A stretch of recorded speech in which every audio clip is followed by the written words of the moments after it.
spesial adzan untuk mengundang orang sholat itu disunahkan untuk sekuat-kuatnya suara, sejauh-jauhnya jangkauan, karena semua yang akan mendengar ini akan menjadi saksi nanti di akhirat.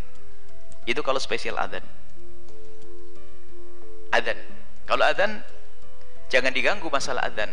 Dan adzan tidak banyak, tidak lama temponya. Maka yang adzan pun harus sesuai dengan syariat. Bukan adzan yang terlalu panjang sekali, ya, sehingga orang menunggu adzan berlama-lama. Jadi adzan, ini spesial adzan ya. Adzan disyariatkan secara menurut agama adalah kalau memang yang dimaksud negara adalah membatasi suara adzan, mungkin itu harus diralat. Mungkin yang lainnya selain daripada adzan. Kalau adzan harus dikumandangkan. Adzan yang dikumandangkan ini ada fikihnya lagi ya. Adzan awal waktu. Kalau ada yang terlambat itu jangan, itu ganggu orang, bikin orang pusing. Oh, salat asar, adzan asar jam 5.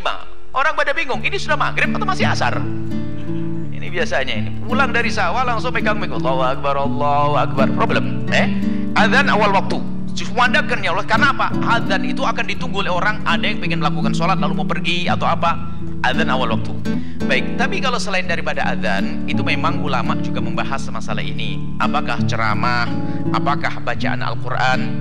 Bacaan Al-Quran itu pun ada aturannya, khususnya mazhab Imam Malik dari kalangan Malikiyah. Imam Malik itu sangat menghormati masjid. Masjid, jangan masjid digunakan untuk gaduh, keramaian. Sayyidina Umar bin Khattab ini sebuah contoh saja, ini sebagai pertimbangan supaya kita tidak serta-merta sebuah keputusan lalu kita anggap sebuah kejelekan. Jadi gini, kalau bacaan Al-Quran ataupun pengajian semacam ini bisa saja dikeluarkan dari masjid jika memang dibutuhkan. Kalau jamaahnya ya, dibutuhkan, artinya orang di kiri kanan masjid memang rindu untuk mendengarnya, atau luas seperti ini, jamaah banyak semacam ini, hendaknya dikeluarkan. Al-Quran termasuk dalamnya adalah ceramah-ceramah. Kalau ternyata tidak dibutuhkan, itu pernah suatu ketika Sayyidina Umar bin Khattab mendengar orang membaca terlalu keras. Lalu setelah selesai dipanggil dua orang ini, dari mana kamu? Dia berbicara, saya dari negeri yang jauh, bukan dari kampung. Sampai Sayyidina Umar katakan, kalau seandainya kamu tuh orang kampung ini, kamu akan aku pukul. Karena apa? Suaramu yang terlalu keras mengganggu yang lainnya. Nah, ini adalah ada isyarat bahwasanya membatasi suara-suara di mikrofon ini tentunya, ingat semuanya harus jujur di sini. Tentunya ada tujuan untuk menenteramkan, untuk kerapian, bukan kebencian dengan Islam. Awas, hati-hati. Kalau adzan nggak boleh ditawar, adzan harus tinggi suaranya, adzan harus kemana-mana.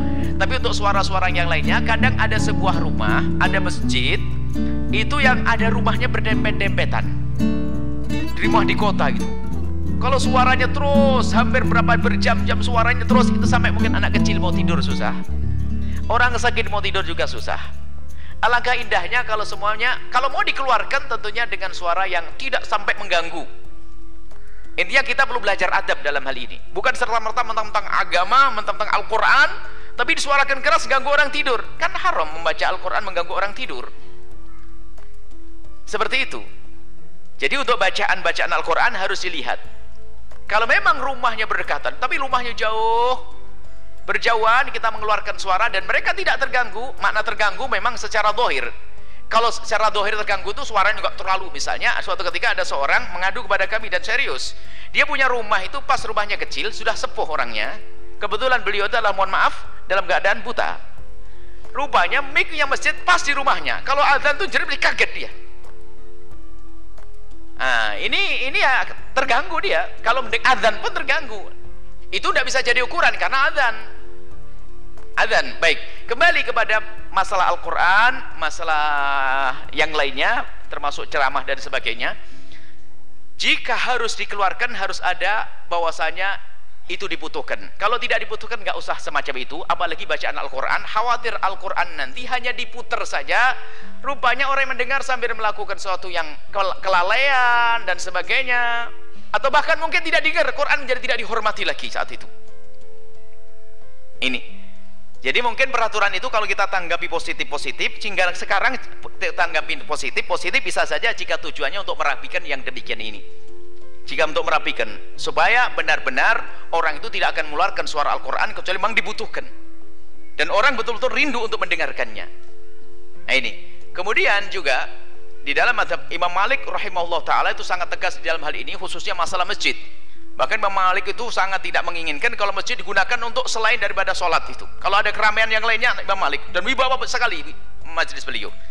Baik, kalau kita menanggapi masalah semacam itu mungkin tenang saja supaya kita tidak menjadi sebab perselisihan. Terserah siapa yang merencanakan undang-undang tersebut, yuk kita memang atata di masyarakat kita, di kampung kita.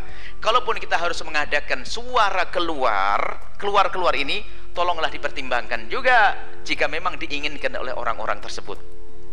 Satu, kalau memang kemudian ini satu sisi diinginkan dan tidak mengganggu, mungkin ada orang yang sakit, ada orang yang anak kecil mau tidur nggak bisa dan sebagainya, nggak bisa dipaksa. Anak kecil nggak bisa, orang tua bisa, ada iman, ada ngerti ini Al-Quran, tapi anak kecil nggak paham, kaget, dia bisa tidur, ibunya yang susah nanti.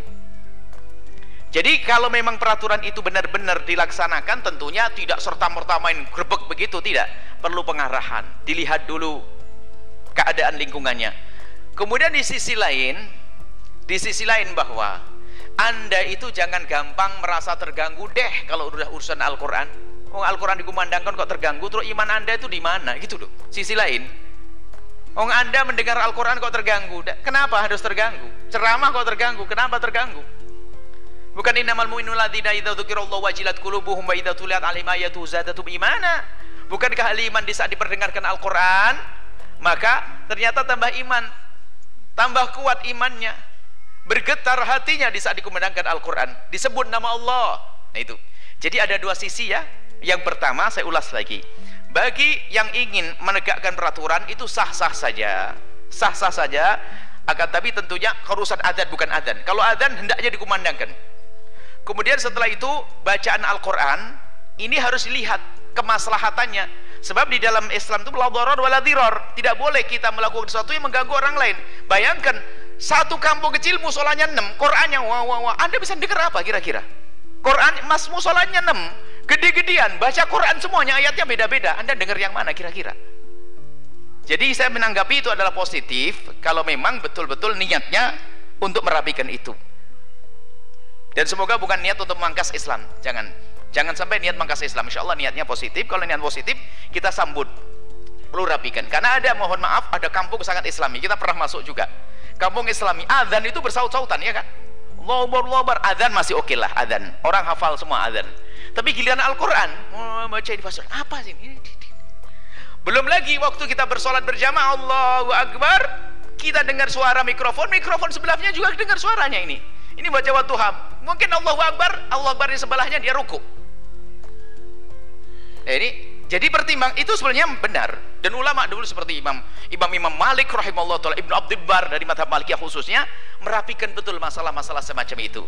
Jadi mohonlah hal-hal semacam itu tidak serta-merta kita tanggapi positif, hanya kita wanti-wanti. Hei siapapun yang buat undang-undang, jangan sekali-kali membuat undang-undang atas dasar kebencian pada Islam, Anda akan hancur.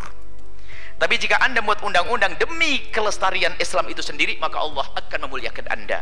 Kita kembalikan kepada Allah Subhanahu wa taala, jalankan saja peraturan semacam itu demi kerapian semuanya, itu baik-baik saja kok, nggak ada masalah. Nah, termasuk nanti kayak semacam ini dibutuhkan, tidak ada yang keganggu insyaallah. Tetangganya baik semuanya, aman semuanya. Pengajian kita ini dari ujung ke ujung sampai jalan raya kedengaran. Mohon maaf Anda yang lewat tidak akan keganggu. Yang jualan, bahkan yang berjualan itu adalah senang ikut mendengar kok, dia cerita kok. Yang di kampung pun mendengar. Nah, kalau semacam ini ada masalah. Tapi kalau sudah suara Al-Quran khusus tidak didengar, diputar saja tanpa ada diperhatikan, kemudian bersaut-sautan Al-Quran, nah ini perlu dirapikan ini. 4 masjid langsung Qurannya bareng, jor-joran. Belum lagi nanti ketemu orang yang bacaannya nggak enak. Ini Mas pede baca Al-Quran, mic sendirian malam-malam jam 12 malam, 11 malam sudah bacaannya Quran, orang pada sedih. Semoga Allah menjaga kita bisa terus mengangkat syiar agama Allah Subhanahu wa taala. Tolong jangan terlalu buru-buru, jangan menjadikan semuanya sebab permusuhan. Kita bisa menanggapi itu dengan positif, jika tujuannya baik, ayo kita dukung, nggak ada masalah. Yang penting ingat, jangan sampai kami ingatkan kepada pemerintah dan yang lainnya, jangan sampai membuat undang-undang terbetik di dalam hati untuk memangkas syiar agama Islam. Kalau ada orang yang ingin memangkas dan meredamkan api, meredamkan nur Allah, nur agama, maka dia sendiri akan direndahkan oleh Allah Subhanahu wa taala, dan tidak lama itu semuanya. Ini saja, wallahu a'lam bishawab.